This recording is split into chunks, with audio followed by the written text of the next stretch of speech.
Hi guys, my name is Vishwa son of Jiva. My matrix number is 30 DIB 17F 1014. I as a moderator in this video. Thank you. My name is Nuri Shira Abdul Majid. My matric number is 30DIB17F1023. I am as panel number 1 in this video. Hi, my name is Nuri Izzatul Atira binti Sanusi. My matric number is 30DIB17F1024. In this video, I'm as panel number 2. Hi, my name is Rose Arisha binti Taufik. My matric number is 30DIB17F1025. I am as panel 3 in this video. Hi, my name is Nur Shahinda binti Ahmad Sabri. My number matric 30DIB17F1027. I am as panel 4. A very good morning. Welcome to our program Forum Malaysia, organized by Polytechnic Metro Johor Bahru. We are blessed to be gathered here today to witness a forum about regulation and supervision of Islamic capital market. Not only that, we also will discuss about the purpose of Islamic capital market in meeting Sharia requirements, Sharia governing principles of Islamic capital market instruments, and the regulation and supervision of capital market. Firstly, I would like to thank everyone for being here today. Honorable panels, distinguished guests, ladies and gentlemen. Our topic for today will be discussed by these well-known experts. Before the forum begins, let me introduce you our dedicated panel. First of all, let me introduce to our first panel. On my left, Dato Nuri Shira binti Abdul Majid. She got a bachelor's degree in Sharia and Fiqh Muamalat at University of Medina, Saudi Arabia. She also well known about in law, finance, economic and accounting. She is also one of the member in the panel of Sharia Advisory Council of Bank Negara Malaysia. She is also member of Security Commission in Bursa Malaysia. Next, Dato Dr. Nuri Izzatul Atira binti Sanusi. She got a PhD in Sharia at University of Jordan. She is also well known in member of Sharia Advisory Council of Bank Negara Malaysia. She is also member of Sharia Advisory Council of Security Commission Malaysia and also member of Security Commission Bursa Malaysia. Then, Dato Rose Arisha binti Taufik. She got a Master in Comparative Law, International University of Malaya. She is also member of Sharia Advisory Council of Bank Negara Malaysia and member of Security Commission of Amanah Ikhtiar Malaysia.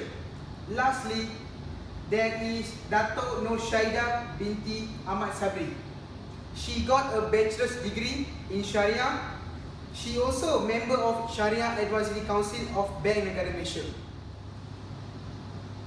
Before we start about our discussion for today, I will explain a little bit about what is regulation and supervision of Islamic capital market. First of all, the Islamic capital market is a component of the overall capital market in Malaysia. It plays a complementary role to the Islamic banking system in Malaysia.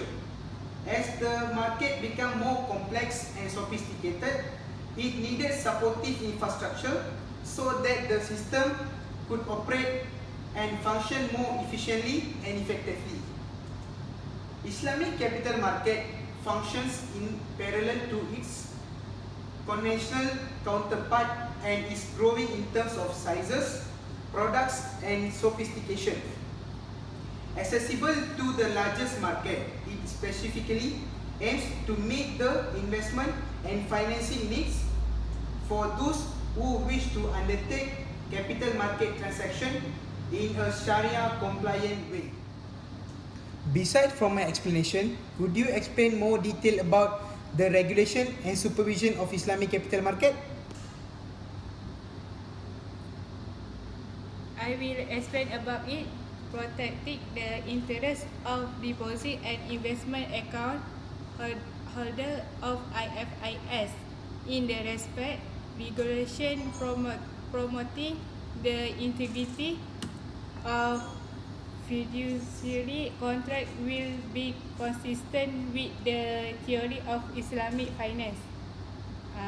Ensuring compliance with Sharia sustaining income has to be screened and channeled to security. Supporting the integration of IFIS in the international financial system. Today, Islamic finance has evolved into a viable and competitive component of the international finance system.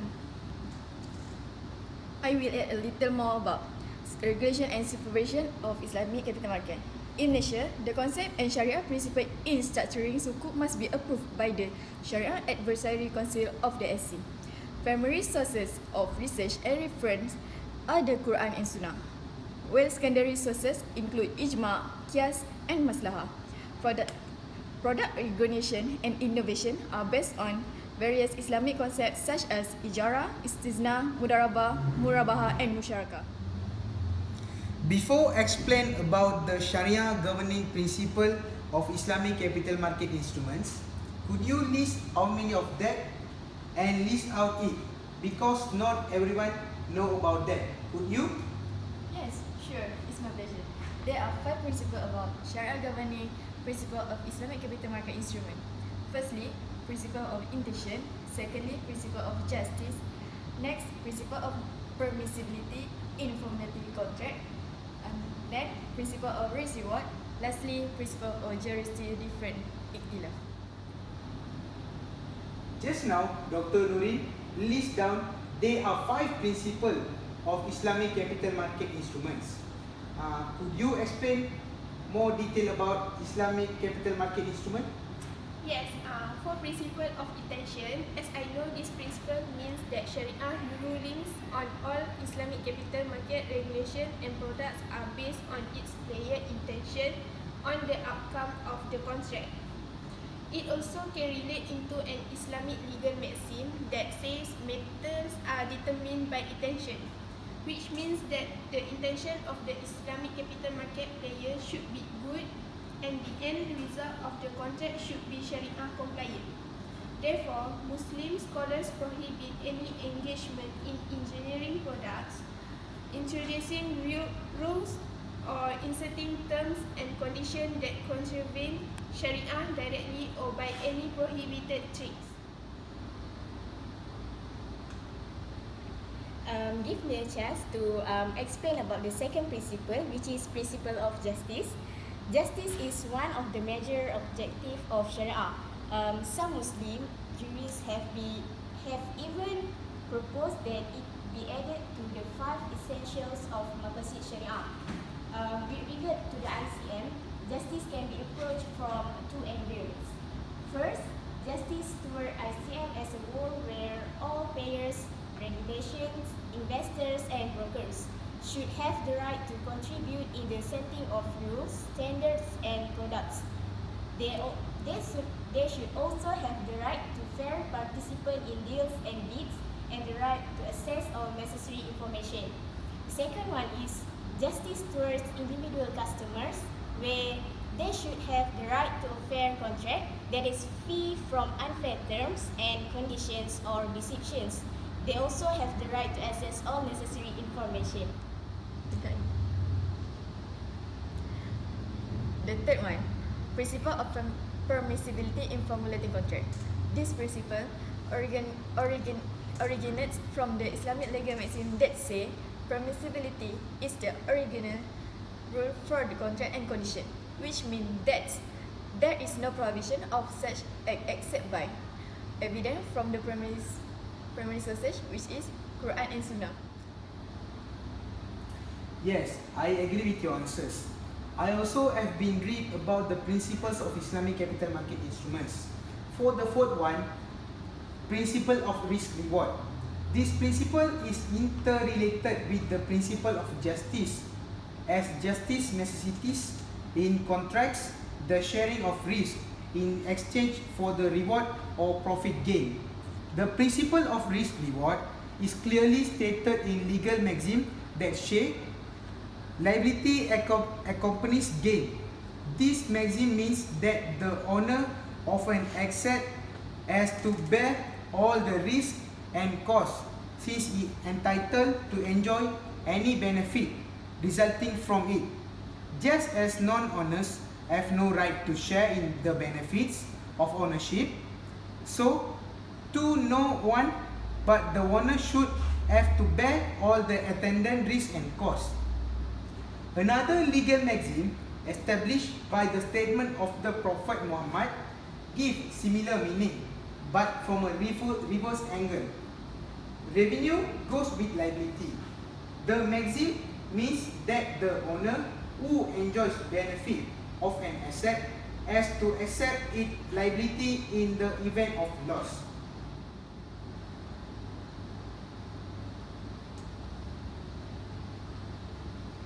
Lastly, principle of juristic differences.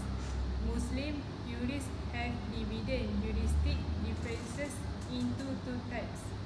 First, the prohibited juristic differences in definitive issues such as Aqidah and explicit Sharia rulings. Instead of the types of interest basic deals or non-halal share where the juristic differences are not rigorous in that aspect. Okay, for the second one, let me explain about it. The permissible juristic differences that occur in probable tax and ijtihad issues that are based mainly on customs as well as time and space considerations. Instances of this type are scholars' difference in benchmarking non-halal elements in mixed securities or their differences in status of purchase undertaking in sukuk. Thank you, panels. I'm very satisfied with your answers. Before go to the next question, I think panel needs a break. So catch us after a small commercial break. This is Forum Malaysia. We speak about Malaysia.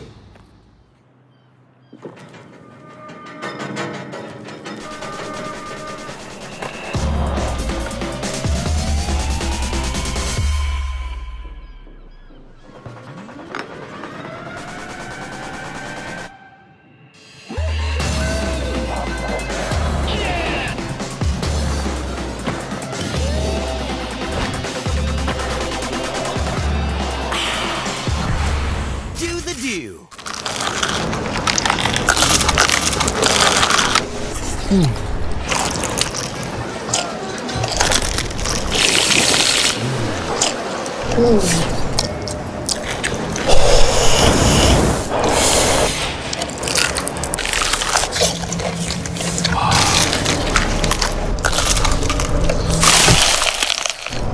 Ayam goreng McD.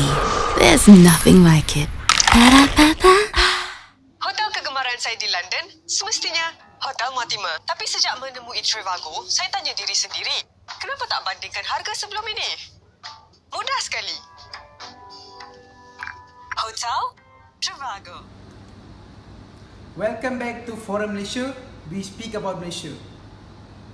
As I told you before the commercial break, I will ask you the third question. Before the third question is pop out, I will describe a little bit about regulation and supervision of the capital market.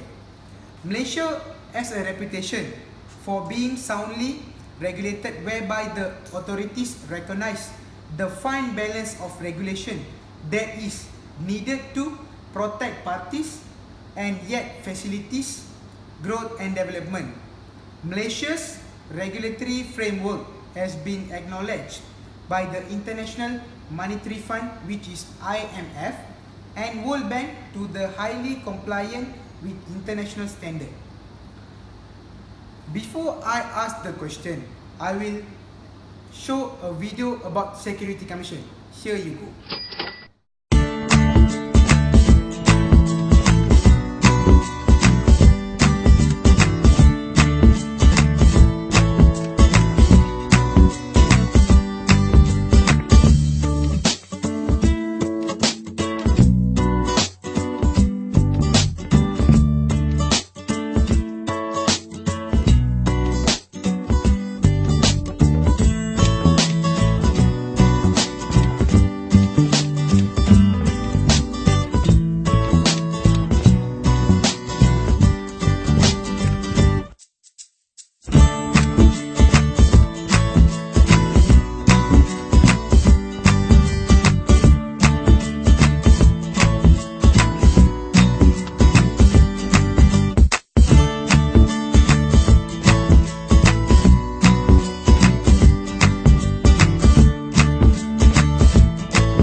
Created using Powtoon.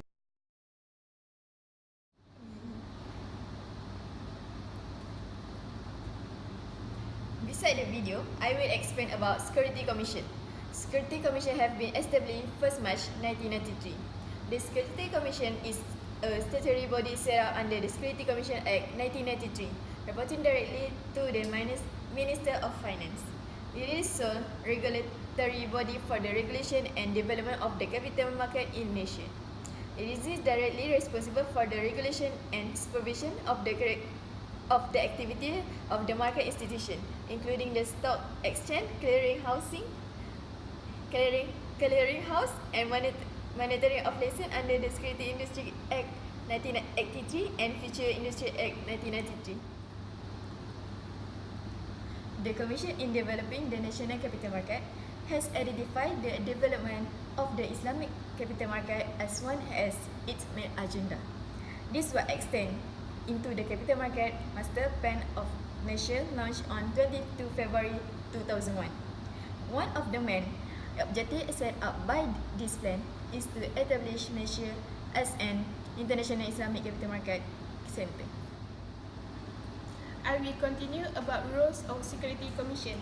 There are 9 of roles of Security Commission. Number 1 is supervising exchange, clearing houses and central depositories. Number 2, registering authority for prospectus of corporation other than unlisted recreational clubs. Third, approving authority for corporate bond issuers. Number 4, regulating all matters relating to securities and derivative contract. Number 5, regulating the takeover and merge of company. Number 6, regulating all matters relating to unit trust scheme. Number 7, licensing and supervising all licensed person. Number 8, encouraging self-regulation and ensuring proper conduct of market institution and licensed person. Bismillahirrahmanirrahim. I'm Professor Dr. Muhammad Akram Laldin, and currently I am the chairman of the Sharia Advisory Committee of the Employee Provident Fund or EPF. Now, regarding the role of the Sharia Advisory Committee of EPF, basically, we have a very great responsibility to ensure that and ascertain that all the activities as well as the investment and how the savings are being managed or the simpanan syariah is being managed is in line with the requirement of Sharia. This is of course to ensure that whatever return that will be obtained through the saving is also in line with the requirement of Sharia. It is also the responsibility of the Sharia Advisory Committee of Simpanan Syariah to advise the board and also investment panel of EPF on matters related to Sharia. If there is any Sharia concerns regarding simpanan Syariah, so it is also the responsibility to highlight this to the board and also investment panel so that to ensure that everything will be in line with the requirement of Sharia and whatever return that is obtained from all the investment, all the activities is also in line with the requirement of Sharia.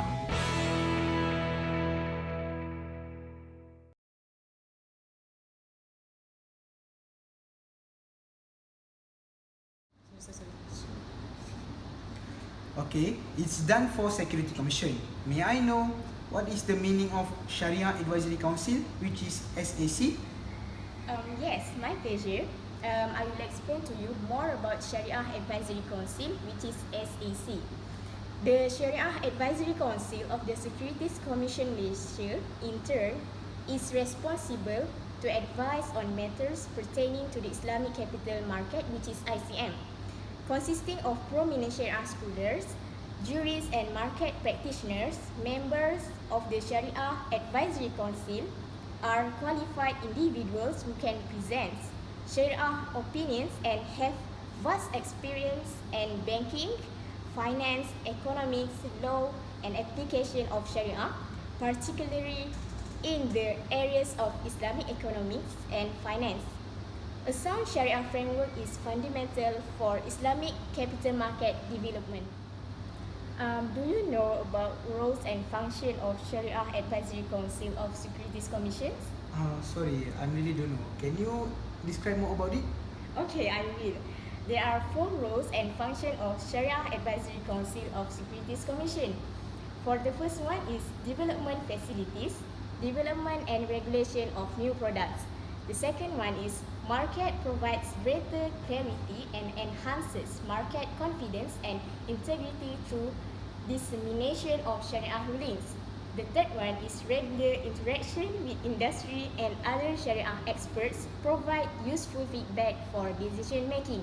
And the last one is participant at international conferences and dialogues enhances awareness and understanding of nations' Islamic capital market. Wow, there are many explanations about Security Commission and Sharia Advisory Council. I'm sure that from your explanation, I will get a new knowledge about Security Commission and Sharia Advisory Council. Okay, let's move on to the next question. There's a person who messaged to our Facebook page and asked a question. His name is Amisha. Hello, my name is Amisha. I am at Pontian. So I want to ask the panel that what is the meaning of international Islamic finance bodies? Thank you. Okay, for the Malaysian International Financial Centre, also known as MIFC, it is chaired by the Governor of Bank Negara Malaysia. The MIFC Executive Committee acts as a single coordinating body to provide direction and ensure smooth implementation and efficient delivery of all MIFC related initiatives. The committee comprises of top officials from relevant government agencies, financial and market regulators, together with industry participants from the Islamic banking, Takaful and Capital Market Community in Malaysia. Membership to the committee is based on appointment by His Honourable Prime Minister of Malaysia. As we know, Malaysian International Islamic Financial Centre was established on 14 August 2006. Further, entrance Malaysia has international Islamic capital market. The Malaysian International Islamic Financial Centre, supported by Bank Negara Malaysia, Security Commission Malaysia, Labuan Financial Service Authority and Bursa Malaysia. There are 4 key initiatives in Malaysia International Islamic Financial Centre. 1. Organization, distribution, trading of Islamic capital market and treasury instruments.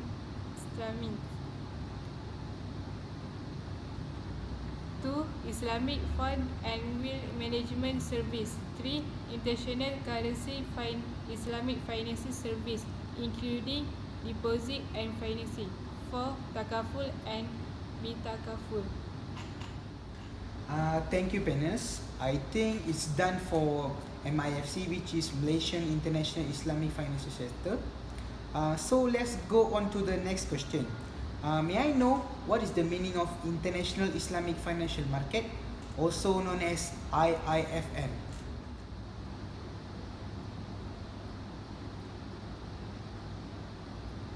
Okay, I will explain to you about International Islamic Financial Markets, which is IIFM.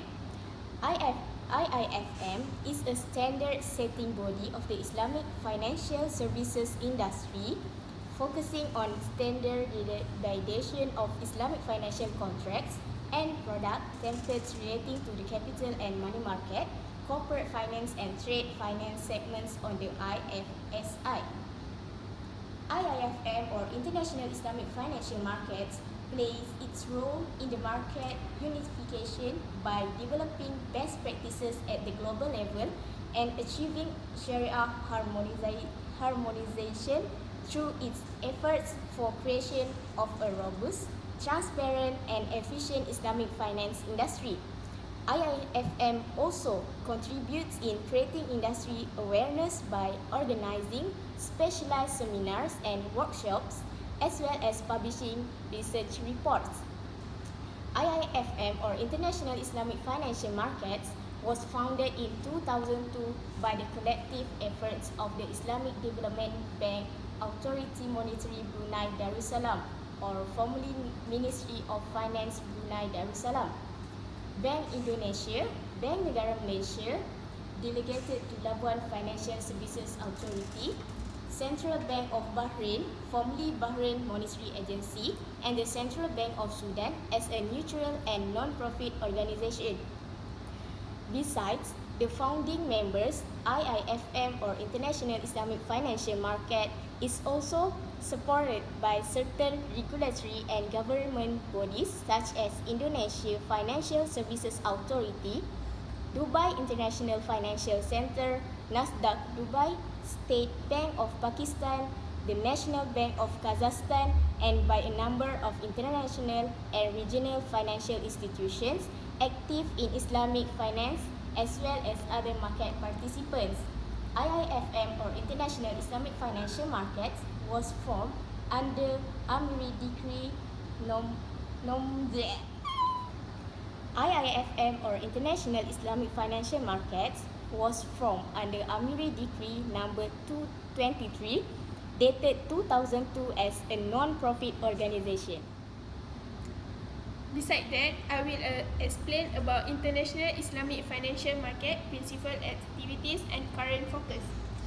Number 1, addressing the documentation standardization needs of the industry in the areas of capital and money market, corporate finance and trade finance. Number 2, provide universal platform by bringing regulatory bodies, financial institutions, law firms, stock exchange, industry association, infrastructures, service providers and other market participants on a common platform through the creation of project-specific global working groups and committees.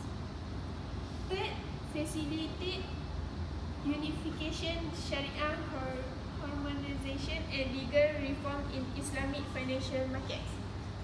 Fourth, organize specialized event, market consulting and standardization specific seminar and workshop. Last, research and reports on sukuk.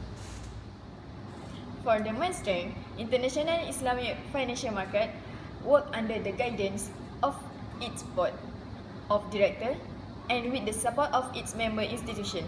Its main strength is the pooling of expertise from the bank, legal, accounting and other market participants who work together under the guidance of the International Islamic Financial Market, Sharia Board for the benefit of the Islamic financial service industry. I am really happy and proud to see you all at this age. You are really very spontaneous, sportive and very supportive to answer my questions. I also want to conclude for today's topic, which is regulation of Islamic capital market in Malaysia. Okay, as a conclusion, in this era, Malaysian Islamic capital market was growing rapidly and immediately.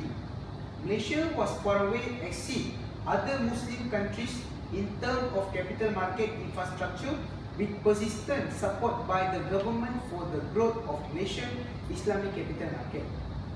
Initiative was taken by Malaysian government towards a global hub in the development of Islamic capital market. Therefore, legal framework needs to be created to regulate and supervise Islamic capital market in Malaysia. Security Commission and Sharia Advisory Council is two bodies who plays an important role in ensuring Malaysia's as the international hub desired accomplished. Thank you panelists, thank you audience. This is Forum Malaysia, we speak about Malaysia.